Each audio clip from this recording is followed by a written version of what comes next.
नमो नमः छात्रगण, कैसे हैं आप लोग? उम्मीद करते हैं स्वस्थ और अच्छे होंगे। आज जो है हम आप लोगों के बीच संस्कृत सिलेबस पर चर्चा करने वाला है, ठीक है? संस्कृत सिलेबस क्यों लिखा है? देखो, कोई भी सिलेबस, कोई भी चीज़ पढ़ने से पहले हम लोगों को ये जानना बहुत ज़रूरी होता है कि उसमें हमको क्या-क्या पढ़ना पड़ता है, ठीक है? कुछ भी पढ़ने से पहले हम ये जान लेंगे कि उसमें क्या-क्या पढ़ना होता है, ठीक है? जब वो चीज़ हम जान लेते हैं तो हमारा जो पढ़ाई होता है ना, वो पूरा पूरा आसान हो जाता है। हमको पहले से ही पता रहता है कि ये पढ़ना होता है, ये पढ़ना होता है, ठीक है ना? उसकी वजह से क्या होता है, हमको पढ़ाई में आसानी होती है, ठीक है? इसीलिए हम क्या लाए हैं, संस्कृत सिलेबस, ठीक है? देखिए, बिना देरी किए हुए वीडियो करते हैं स्टार्ट। देखिए, सबसे पहले संस्कृत पाठ्यक्रम यानी कि संस्कृत सिलेबस कितना अंक आता है? 200 अंक वाला विषय। कितना वाला? 200 अंक वाला विषय। क्या सही में क्या 200 अंक का होता है संस्कृत संस्कृत का विषय? आपको क्या लग रहा है? बिल्कुल आप सही सुने हैं, ठीक है? क्या सुने हैं? बिल्कुल आप सही सुने हैं। जी हाँ, सही सुने हैं आप। जो कि पूरे संस्कृत सिलेबस जो है ये 200 नंबर का होता है। कितना नंबर होता है? 200 नंबर का। वो कैसे होता है? देखिए, आज हम इसको प्रूव करके बताते हैं। देखिए, 200 अंक वाला 200 अंक का प्रश्न रहता है, जिसमें आप लोगों को जिसमें 100 अंक बनाना होता है। कितना अंक बनाना होता है? 100 अंक बनाना होता है। यानी कि 200 अंक का तो प्रश्न रहेगा ही रहेगा, यानी कि दोगुना प्रश्न रहेगा। कितना रहेगा? दोगुना प्रश्न रहेगा, जिसमें मात्र आपको 100 अंक का प्रश्न आपको बनाना पड़ेगा। यानी 200 नंबर का होगा, आपको 100 नंबर का बनाना होगा। 200 अंक कहाँ-कहाँ से आते हैं, वो देखिए, हम देख लेते हैं। देखिए, 200 अंक कहाँ-कहाँ से आते हैं, वो देख लेते हैं। देखिए, पाठ्यक्रम को 2 भागों में बाँटा गया है। यानी संस्कृत का जो सिलेबस है, उसको कितना भाग में बाँटा गया है? 2 भागों में। पहला आता है वस्तुनिष्ठ प्रश्न उत्तर, जो कि 100 अंक का होता है। कितना अंक होता है? 100 न फिर आता है विषयनिष्ठ प्रश्न, ये भी 100 अंक का होता है। यानी कि ऑब्जेक्टिव जो बोलते हैं, ऑब्जेक्टिव भी आपका 100 अंक का होता है। सब्जेक्टिव कितना अंक का होता है? 100 अंक। तो हो गया ना 200 अंक। 200 हो गया। अब देखिए, इसमें बात ये होता है, ये जो ऑब्जेक्टिव है ना, ये जो ऑब्जेक्टिव है, इसमें 100 होता है। 100 में से आपको कितनी 50 बनाना होता है। सब्जेक्टिव में कितना होता है? 100 है, तो 50 ही आपको बनाना पड़ता है। सब्जेक्टिव में फिक्स होता है कि ये बनाना होता है, इसमें फिक्स नहीं है कि 100 में से कोई 50 बना लो, कोई नहीं। इसमें फिक्स रहता है ना कि 50 बनाना है। और इसमें ऑब्जेक्टिव में रहता है कि 100 में से कोई भी चुन के आप 50 बना लीजिए, ठीक है? देखिए, आगे बढ़ते हैं, आपको लोग ठीक से समझ में आएगा। देखिए, ऑब्जेक्टिव क्वेश्चन 100 अंक कहाँ-कहाँ से आते हैं? ये बात है ना? देखिए, व्याकरण और ट्यूशन बुक से। व्याकरण और आप ट्यूशन जो बुक होता है, उसको दोनों को पढ़ने से आपका जो ऑब्जेक्टिव का काम होता है, वो खत्म होता है, ठीक है? ऑब्जेक्टिव आपको वहाँ से आ जाते हैं। 100 अंक का ऑब्जेक्टिव वहाँ से आता है। आपको कितना बनाना होता है? मात्र 50 अंक बनाना होगा, ठीक है? उसके बाद देखिए, उसके बाद बोल रहा है कि व्याकरण में क्या-क्या पढ़ना पड़ता है। यानी कि जब 100 ऑब्जेक्टिव आएगा तो व्याकरण है, बुक है, तो व्याकरण में क्या-क्या पढ़ना होगा तुमको। तो व्याकरण में निम्न चीज़ें जो है, निम्नलिखित चीज़ें पढ़ने पड़ते हैं। सबसे पहले वर्ण प्रकरण, संधि प्रकरण, कारक प्रकरण, समास प्रकरण, उपसर्ग प्रकरण, प्रत्यय प्रकरण, धातु प्रकरण, जिसको हम लकार बोलते हैं, अव्यय प्रकरण। यानी कि इतना जो है आपको मेन रूप से पढ़ना ही पढ़ना है। और अलग से वचन भी पढ़ लेंगे, पुरुष भी पढ़ लेंगे, लिंग भी पढ़ लेंगे, विशेषण भी पढ़ लेंगे। एक आध और होगा, उसको भी हम देख लेंगे, ठीक है? यानी कि आप लोग इतना पढ़ने के बाद आपका जो है ऑब्जेक्टिव आएगा, ठीक है? इतना व्याकरण पढ़ने से इतना ऑब्जेक्टिव आएगा। अब बात ये था, क्या ये इतना पढ़ने से ऑब्जेक्टिव में ही काम आएगा? क्या सब्जेक्टिव में नहीं आएगा?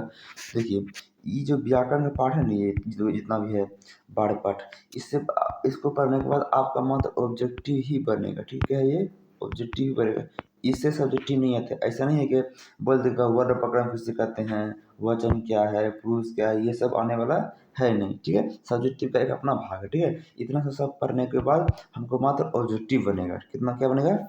ऑब्जेक्टिव बनेगा, ठीक है? उसके बाद देखिए, उसके बाद व्याकरण देख लिया, अब देखना है बुक। क्या देखना है? बुक। देखिए, बुक में क्या क्या पढ़ना पड़ता है। तो बुक में नाम होता है ट्यूशन भाग 2, ठीक है? इसमें टोटल 14 अध्याय होते हैं, जो कि 14 अध्याय आपको दिख रहा होगा। मंगलम पाठ है, मंत्र के बारे में पढ़ेंगे। पाटलिपुत्र है, जैसे पटना के बारे में पढ़ेंगे।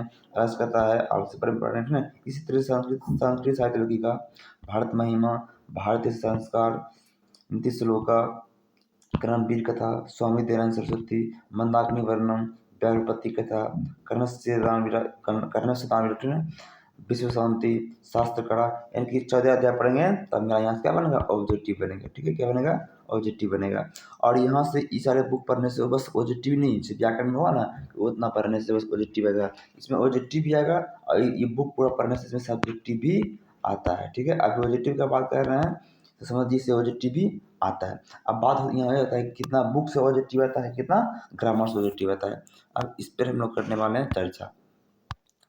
तो देखिए व्याकरण से कितना प्रश्न और बुक से कितना प्रश्न होता है। देखिए 100 ऑब्जेक्टिव रहता है जिसमें व्याकरण और क्वेश्चन भी। कभी कभी क्या होता है कि व्याकरण से 60 ऑब्जेक्टिव पूछ देता है। कितना पूछता है, 60। अब क्वेश्चन तो ऑब्जेक्टिव होगा 100, कितना बच गया, 40। यानी कि कभी कभी क्या होता है 60 पूछ देगा व्याकरण से, अब ट्यूशन बुक से कितना पूछेगा, मात्र 40 ही। पर ऐसा भी कभी कभी होता है 40 पूछ देगा तो व्याकरण से और 60 पूछ देगा बुक से। ठीक है, ये होता रहता है, ये इसमें फिक्स नहीं है कि व्याकरण 60 आएगा ही। कभी कभी क्या होता है बुक से भी ज़्यादा चलेगा। और कभी कभी ये भी हो सकता है कि 55 आ जाए किससे, व्याकरण से, और 45 चला आए किससे, ट्यूशन से। कभी ये हो सकता है ये पलट जाएगा इधर बट्टा, 45 हो सकता है ट्यूशन से, सॉरी 45 हो जाएगा व्याकरण से, 55 तुम्हारा हो जाएगा ट्यूशन से। ऐसा जो है घटते बढ़ते रहता है। ठीक है, मतलब इसमें ये फिक्स रहता है कि 40 व्याकरण से और 40 ट्यूशन से, ये फिक्स रहता है, 40 से कम आएगा नहीं। यानी कि आप व्याकरण पढ़ लीजिए 40 ऑब्जेक्टिव आपका फिक्स रहता है, बुक पढ़ लीजिए 40 ऑब्जेक्टिव आपका फिक्स रहेगा। ठीक है, ये तब पूछने का तरीका है ना, व्याकरण और बुक से। आप अगर आप दोनों पढ़ लेते हैं तो आप चुन चुन के बना सकते हैं। ठीक है, मान लीजिए व्याकरण 60 आ गया तो आप इसे मात्र 30 बना लीजिएगा अच्छा से। अगर आप बुक पढ़े हैं ये 40 आ रहा है, इससे मात्र 20 नंबर बना लीजिए, तो आपका क्लियर हो जाएगा। और देखिए व्याकरण और बुक दोनों ही क्या था, पूरा ईजी होता है, इसमें कोई दिक्कत वाली बात नहीं है। क्लास 10 का हर सब्जेक्ट है ना अपने आप में बहुत ही आसान होता है, बहुत ही ईजी होता है। ठीक है, तो उम्मीद करते हैं आप लोग को यहाँ तक समझ में आ गया होगा। ठीक है, अब आगे बढ़ते हैं। देखिए पॉजिटिव का बाद हुआ खत्म आप, ठीक है, उम्मीद करते हैं यहाँ तक आप सभी को जो है कोई दिक्कत नहीं हुआ होगा। ठीक है, पॉजिटिव में कोई दिक्कत नहीं होगा, अगर कोई दिक्कत होगा तो कमेंट में अपना राय जरूर सेंड कीजिएगा। ठीक है, अब देखिए अब बढ़ते हैं आगे सब्जेक्टिव की ओर। ठीक है, देखिए सब्जेक्टिव क्या होता है, विशेष प्रश्न के में क्या क्या पढ़ना पड़ता है, एंड सब्जेक्टिव में क्या क्या पढ़ता है। तो इसमें निम्न चीज़ें पढ़ने पड़ते हैं, जैसे कि सबसे पहला गद्यांश पढ़ना पड़ता है हमको, जैसे पढ़ा था ना हिंदी में अपठित गद्यांश, हिंदी में होता है गद्यांश। उसी तरह संस्कृत में क्या होता है, अपठित गद्यांश है। हिंदी में क्या होता है, हिंदी की तरह लिखा हुआ रहता है। संस्कृत में क्या होता है, बस संस्कृत में लिखा रहता है ना, और बहुत ही ईजी होता है, इसमें कोई दिक्कत वाली बात नहीं है। गद्यांश हो गया, पत्र लेखन हो गया, जिसमें आवेदन पत्र और पत्र होता है ना छुट्टी के लेने के संबंध में, वो होता है, और पिताजी के पास पत्र भेजने के लिए, तो ये सब भी आते हैं। ठीक है, उसमें होता है अनुच्छेद होता है। अनुच्छेद क्या होता है, जो निबंध होता है ना हिंदी में निबंध, निबंध के ही तरह क्या होता है संस्कृत में अनुच्छेद होता है। इसमें बोला जाता है कि 7 वाक्यों में अनुच्छेद लिखिए, यानी कि 7 लाइन लिखिए, लिखिए आपको 7 अंक आ जाएगा। ठीक है, उसके बाद होता है अनुवाद, यानी कि हिंदी में लिखा रहेगा, आपको उसका ट्रांसलेट करना है संस्कृत में। ठीक है, जो कि पूरा ईजी होता है। उसके बाद है लघु उत्तरीय प्रश्न, ये कहाँ से आएगा, जब आप बुक पढ़िएगा तो बुक से आपका आएगा लघु उत्तरीय प्रश्न। ठीक है, जो कि 2 अंक होता है, एक बनाइएगा आप 2 अंक होता है। ठीक है, जो कि 8 को होगा तो 16 अंक आएगा। इसके बाद देखते हैं कितना कितना नंबर सबका है, ये भी देख लेते हैं, थोड़ा विस्तार से समझ लेते हैं।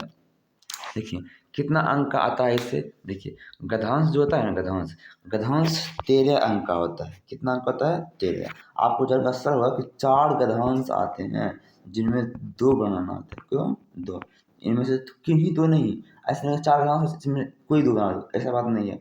हर गद्यांश का 2-2 होता है। ठीक है, यानी कि मान लीजिए 2 गद्यांश होता है, मान लीजिए 2 गद्यांश के पहला जो गद्यांश होगा उसमें कितना होगा, 7 अंक का होगा। ठीक है, फिर 7 अंक होगा, फिर दिया होगा अथवा, अथवा दिया होगा, फिर दिया होगा क्या होगा 7 अंक का, यानी कि आप ये एक का ये बनाइए या फिर ये बनाइए। ठीक है, दोनों में से कोई एक बनाना है। ठीक है, आपको कितना नंबर मिलेगा, 7 नंबर। फिर 2 नंबर बताइएगा तो उसमें क्या होगा, फिर इस गद्यांश आएगा, उसमें भी क्या रहेगा, वो 6 अंक रहेगा, ये रहेगा, और फिर रहेगा अथवा।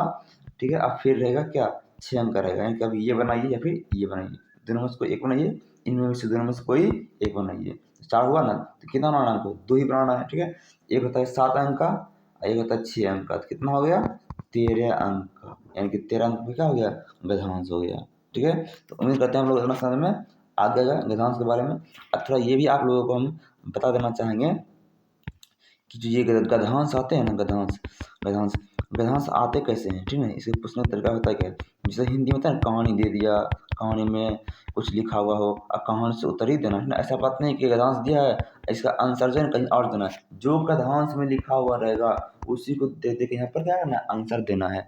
जैसे मान लीजिए कुछ गद्यांश है, नीचे में दिया हुआ लिखा रहेगा एक पदेन उत्तर, यानी कि एक पदेन में उत्तर। अगर बोल रहा है एक पदेन में उत्तर तो एक पदेन में देना, ठीक ना। एक पदेन में 2 क्वेश्चन आता है, एक-एक अंक का होता है, एक-एक अंक का होता है, 2 करता है, जो कि कितना हो गया, 2 अंक हो गया। फिर एक आता है पूर्ण वाक्य, पूर्ण वाक्य में भी 2 प्रश्न रहता है, 1 क्वेश्चन 2 नंबर का 2 क्वेश्चन रहता है, ये हो गया 4 अंक। 4 2 कितना 6 अंक का। इसमें एक रहता है शीर्षक देने के लिए बोल रहा है, यानी कि जो गद्यांश है किसके ऊपर लिखा गया है। क्या ये गद्यांश महाभारत के ऊपर लिखा गया है, क्या ये गद्यांश दुर्गा पूजा पर लिखा हुआ है, क्या ये गद्यांश परोपकार पर लिखा गया है, क्या ये गद्यांश वर्षा ऋतु पर लिखा गया है। जो चीज़ पर लिखा रहता है ना उसी पर क्या था आपको शीर्षक इसका देना होता है, ठीक है। वो आता है 1 अंक का, यानी कितना हो गया, 7 अंक। 7 अंक का हो गया। फिर नीचे में इसमें अथवा रहता है, आप अथवा वाला बनाइए या फिर 1 नंबर वाला बनाइए, दोनों में से कोई एक बनाना है, 7 अंक आपको मिल जाएगा। इसके बाद एक गद्यांश हो गया, फिर उसके बाद दूसरा नंबर में भी क्या आता है, गद्यांश ही आता है, ठीक है। जिसमें वो कितना अंक आता है, 6 अंक का आता है। ये पहला गद्यांश 7 नंबर का और दूसरा गद्यांश 6 नंबर का। देखिए दूसरा में भी सेम टू सेम यही होता है, बस इसमें शीर्षक लिखने के लिए नहीं बोलता है, ठीक है। शीर्षक इसमें नहीं होता है, इसमें बोल देगा एक पदन लिखिए, ठीक 2 अंक हो गया, 2 प्रश्न रहेगा। फिर बोल देगा 2 नंबर में पूर्ण वाक्य में उत्तर, यानी कि पूरा वाक्य में उत्तर देना है। वो कितना रहेगा, 4 अंक का रहेगा। 2 प्रश्न रहेगा 4 अंक का, एक प्रश्न 2 अंक का, 2 प्रश्न 4 अंक का, 6 नंबर हो गया, यानी कि 6 अंक का क्या हो गया, गद्यांश हो गया। 6 अंक होगा और पहला क्या था, 6 7 कितना हो गया, 13 नंबर, यानी 13 नंबर कितना हो गया आपका, गद्यांश हो गया, ठीक है। अब उसके बाद देखते हैं हम लोग पत्र लेखन, क्या देखेंगे हम लोग, पत्र लेखन, ठीक है। उम्मीद करते हैं आप लोगों को गद्यांश समझ में चला गया। देखिए पत्र लेखन क्या होता है, जैसे लिखते हैं हिंदी में छुट्टी लेते हैं, छुट्टी, तो छुट्टी जो हम उसमें लेते हैं, छुट्टी वाला ही क्या बोलते हैं, पत्र लेखन, क्या बोलते हैं, पत्र। जैसे बोल देगा आज जो है बहन के शादी के लिए जा रहे हैं, उसमें छुट्टी लेना है, ठीक है, 2 दिन 3 दिन, तो उसमें वो क्या होगा, आपका पत्र लेखन हो गया। या फिर आपका आएगा एक और भी आ जाएगा, मान लीजिए कह देगा पिताजी के पास पत्र लिखे, इसमें 100 रुपया मांगने का संबंध हो, ठीक है ना, उसके विषय में लिखना है। यानी ये सब क्या होता है, पत्र लेखन होता है, आवेदन पत्र होता है। यानी कि 4 आता है पत्र लेखन में, उनमें से किन्हीं 2 को बनाना है, किन्हीं भी 2 बनाना है। 1 बनाने पर 4 अंक, 2 बनाने पर 8 अंक, ठीक है। यानी 8 अंक का आपका क्या हो गया, पत्र लेखन, ठीक है। 4 रहेगा उसमें से किन्हीं कौन बना, 2। कभी-कभी क्या होता है 2 आ जाता है आवेदन पत्र और 2 चला जाता है पत्र लेखन। कभी-कभी क्या 3 आता है पत्र लेखन, 1 आता है आवेदन पत्र, ठीक है। पर ये फिक्स रहता है कि 1 पत्र लेखन आएगा या फिर 1 आवेदन पत्र आएगा, ये दोनों फिक्स रहेगा, ठीक है। ये पूरा ईज़ी होता है, इसमें कुछ बड़ी बात नहीं है। अगर आप हिंदी लिखने आपको आता है तो संस्कृत भी लिखने में कोई दिक्कत इसमें नहीं होता है। हम है ना, हम सब बताएँगे, इसमें कोई दिक्कत वाली बात नहीं है। उसके बाद देखिए 3 नंबर में, 3 नंबर में होता है अनुच्छेद।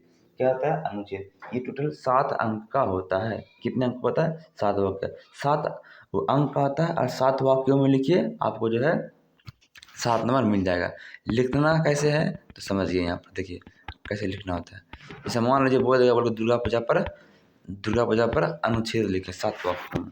मान लीजिए हम लिख लेंगे दुर्गा पूजा, ठीक है, सितंबर से अक्टूबर महीना में मनाया जाता है, तो ये क्या हो गया, 1 वाक्य हो गया, तो आपको 1 नंबर मिल गया। इस तरह से बोल दिया दुर्गा पूजा में मेला लगता है, दुर्गा पूजा में प्रोग्राम होता है, दुर्गा पूजा में मेला लगता है, तो ये हो गया 2 वाक्य। दुर्गा पूजा में प्रोग्राम होता है, वो हो गया 3 वाक्य, ठीक है। यानी कि इस तरह से आपको 7 वाक्य लिखना है, आपको 7 अंक मिल जाएगा। अब आपके मन में ऐसा भी होगा कि हम 10 वाक्य लिख देंगे कि 10 अंक हमको मिल जाएगा, ऐसा बात नहीं है। 7 नंबर का बोल रहा है तो आपको 7 ही अंक मिलेगा।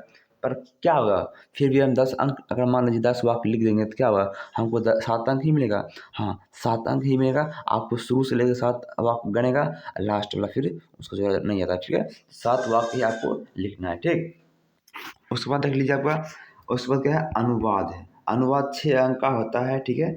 जिनमें से जो एक बात और, अनुच्छेद जो है 7 अंक का, ये 4-5 आता है, ठीक है। 4-5 आता है, उनमें से किन्हीं आपको एक ही बनाना होता है, ठीक है।